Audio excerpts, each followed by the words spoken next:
Hey, how's it going? Welcome back to my channel. This is Pradeep and you're watching Vlog of Note. In this video, I thought we'd do a review of the Samsung Galaxy Buds Plus. I thought we'd approach this review from two different perspectives. One, I've connected them to my Samsung Galaxy Tab S6, the best Android tablet in the world right now. The internet is full of reviews connecting these devices to an iPhone or to an Android phone or to a Galaxy phone. I thought this would be different. Also, I thought we'd approach this from the perspective of how these are plus when compared to the original Galaxy Buds. Let's get started. So the first thing we need to get out of the way is the price. I will link to it in the description on the Samsung.com India website. The experience of purchasing was surprisingly pretty good. Anyway, they're priced at about 11,000 rupees or $150, which is way cheaper than the AirPods or even the AirPods Pro. Now, I know that there are cheaper Indian knockoffs available in the market, but trust me, don't be fooled by the specs, do not buy them. Also, there are several Chinese products which are cheaper than this. Again, don't be fooled by the specs, don't buy them. When it comes to price is to features, the Galaxy Buds Plus are way worth it. Now let's get into the obvious features. Let's start with the design. In the box, you also get a whole bunch of accessories. You get a USB-C cable. I know it's redundant. Unless you're a Yeti, you probably have a USB-C cable lying around, but still it's nice that Samsung includes this. You also get a couple of extra tips and a couple of extra hooks. Now the tips I found useful because the medium in the Galaxy Buds themselves was a little bit too big for me, so I had to swap it out for the smaller one. Yes, I have smaller ears.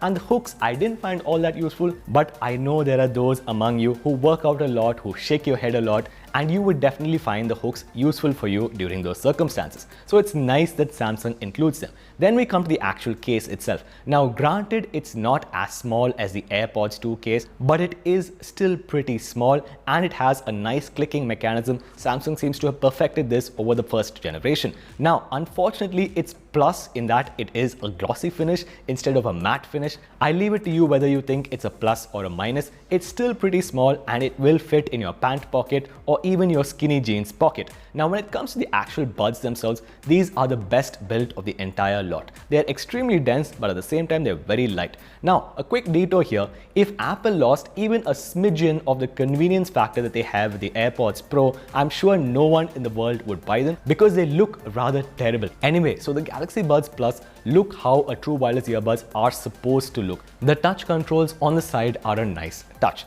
Now, let's get into the plus aspect of this review. How are these plus over the original Galaxy Buds? The first and obvious factor is the battery. Samsung says you get about 11 hours of battery life when these are fully charged, and I have to disagree with them. You get about 10 hours, which is pretty good in my experience. It is industry leading. Now, granted, this is for streaming audio. If you're doing calls, you're going to get about 15 hours according to Samsung. According to me, that's about 12 hours. Again, this is really good. It's way better than the AirPods. It's really nice that Samsung gives you USB-C charging and wireless charging at this price. If you have a compatible Galaxy phone, you could actually place the Galaxy Buds Plus on the back of that phone and have a very minimalist setup. And to top it all off, Samsung gives you 1 hour of use time with just 3 minutes of charge. Really well done, Samsung, on the battery department. Next, let's come to the call and audio quality. Now, obviously, I cannot show you the audio quality on this video because audio quality is very subjective, but I can tell you the bass is not as heavy-handed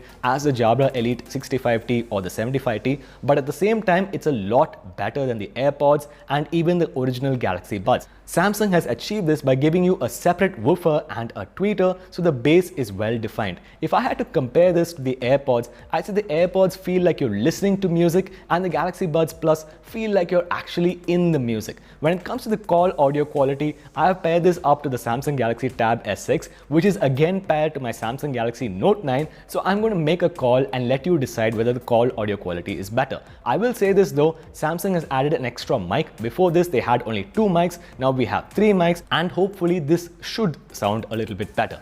Let's do this. Hello? Hey, it didn't record the last time, so I'm going to try this again. I'm talking on the Galaxy Buds Plus. No, wait, can you hear me well enough? Yeah. It's quite noisy where you are, right? Okay, thank you very much. As you can see, the Galaxy Buds Plus have excellent call audio quality, almost indistinguishable from actually talking on the phone itself. Again, Samsung, well done, this is definitely a plus. The final plus is in the experience. Now, the OG Galaxy Buds had a pretty good pairing experience, at least when it came to Galaxy devices, and the Galaxy Buds Plus continue on that experience. You can hold them near your Samsung Galaxy Tab S6 and they should pop up and pair automatically. And then when you open up the Galaxy Buds Plus app, this is where Samsung has added the plus element to this. First of all, this app is also available on iPhone, so well done Samsung on that. If you don't want to use the AirPods for some weird reason, you can go ahead and buy these and use them with your iPhone. On the Android and Galaxy side, the Galaxy Wearable app is pretty full-featured. It has some additional plus features like enhanced hearing. It is not an accessibility feature Apple. It also has a good equalizer. I would recommend you set it on the dynamic mode, but if you're that kind of a person, you can also boost the bass. I'm judging you. And you also have some additional advanced features. For example, you can control the volume by tapping on the buds extremities, and this works pretty well. Overall, the experience of pairing, the experience of playing, pausing, skipping music, all seems to have been done very well if it comes to using it on Android, and if it comes to not using it using the YouTube Music app. Samsung has a better partnership with Spotify than with YouTube Music, something to be kept in mind. Now, the only minus that I can think of that Samsung has not improved upon when it comes to the original Galaxy Buds and this Galaxy Buds Plus is in terms of the IP rating. The OG Galaxy Buds had a rating of IP2 and the second generation Galaxy Buds Plus have an IP rating of IP2. That's roundabout exactly the same. I don't know why Samsung did not improve this. All the other true wireless earbuds in the market have IP4 or IP5, and they really make a difference. If you're out in the rain, do not use the Galaxy Buds Plus. You will end up costing yourself a very tidy 11,000 rupees. I don't join the other internet reviewers in asking for active noise cancellation. These are less than half the price of the AirPods Pro, and I understand why Samsung did not give us active noise cancellation. They, however, have pretty good passive noise isolation. That's about it for this video, guys. I hope this review was helpful to you. If you liked it, please give it a thumbs up. Drop your comments and questions on the Galaxy Buds Plus in the comment section down below. As always, please go over to YouTube and subscribe to the Vlog of Note channel. Ring that notification bell so that you never miss a video, and I will see you guys in the next week's episode.